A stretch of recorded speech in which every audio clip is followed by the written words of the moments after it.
What can you tell us about ISIS and what are its origins? Well, actually, there's an interesting article that just appeared a couple of days ago by a highly qualified analyst, Graham Fuller, CIA background, one of the leading intelligence and mainstream analysts of the Middle East.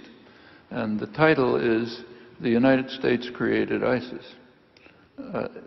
This is one of the conspiracy theories, the thousands of them that go around the Middle East, but this is another source. This is right at the heart of the U.S. establishment. Now, he hastens to point out that he doesn't mean the United States decided to put ISIS into existence and then funded it. His point is, and I think it's accurate, that the United States created the background out of which ISIS grew and developed. Part of it was just the standard sledgehammer approach. Smash up what you don't like. In 2003, the United States and Britain invaded Iraq, major crime. Just this afternoon, the British Parliament granted the government the authority to bomb Iraq again. The invasion was devastating to Iraq. Iraq had already been virtually destroyed, first of all, by the long, decade-long war with Iran, in which, incidentally, Iraq was backed by the United States, and then the decade of sanctions, which were they were described as genocidal by the respected international diplomats who administered them, and both resigned in protest for that reason. They devastated the civilian society. They strengthened the dictator, compelled the population to rely on him for survival. It's probably the reason he wasn't sent on the path of a whole stream of other dictators who were overthrown. Finally, the U.S. just decided to attack the country. 2003, the attack,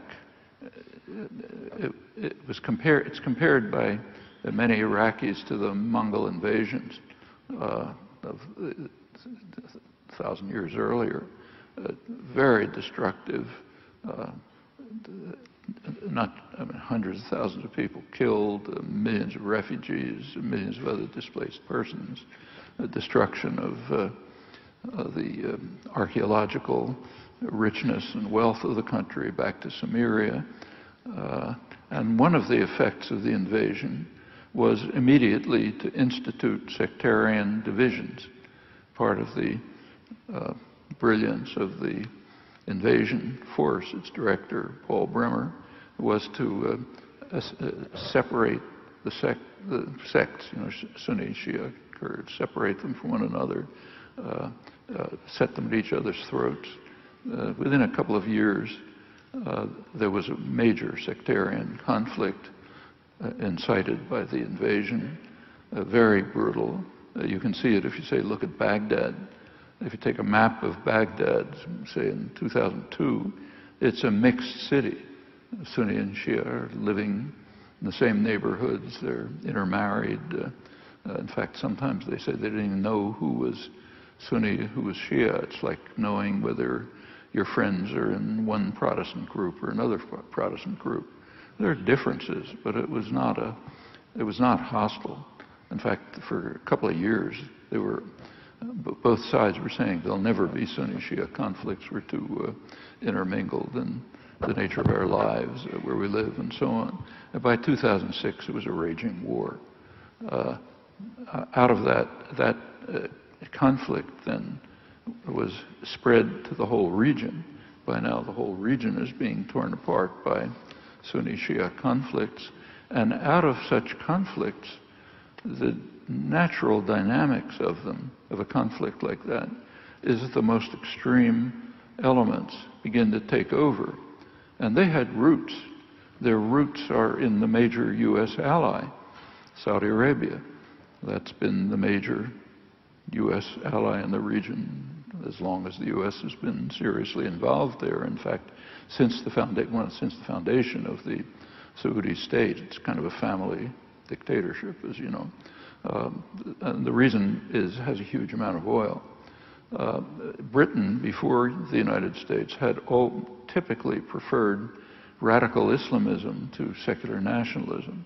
And when the U.S. took over, it essentially took the same stand. The radical Islam, which is centered in Saudi Arabia, it's the most extremist radical Islamic state in the world. Makes Iran look like a tolerant modern country by comparison. But and of course the secular parts of the Middle East, of the Arab Middle East, even more so. But it was and it's not only directed by an extremist version of Islam, the Wahhabi, Salafi version, but it's also a missionary state. So it uses its huge resources, oil resources, to promulgate these doctrines throughout the region. Establishes schools, mosques, clerics, and so on, all over the place, from Pakistan to Africa, North Africa. And an extremist version of Saudi extremism is the doctrine that was picked up by ISIS. So it grew out of, ideologically, the most extremist form of Islam, the Saudi Wahhabi version, and the conflicts that were engendered by the U.S. sledgehammer that smashed up Iraq and has now spread everywhere. And that's what Fuller means by, and Saudi Arabia not only provides the ideological core that led to the ISIS radical extremism, but it also funds them.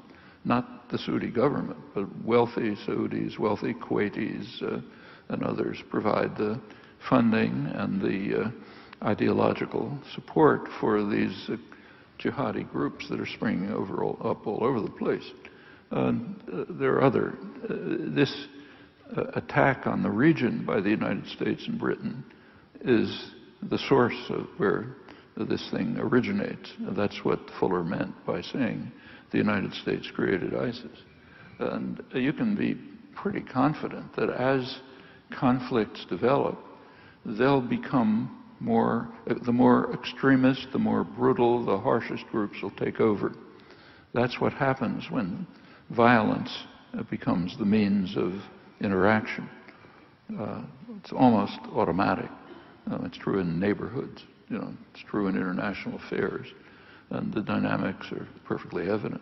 And that's what's happening. That's where ISIS comes from. If they manage to destroy ISIS, they'll have something more extreme on their hands.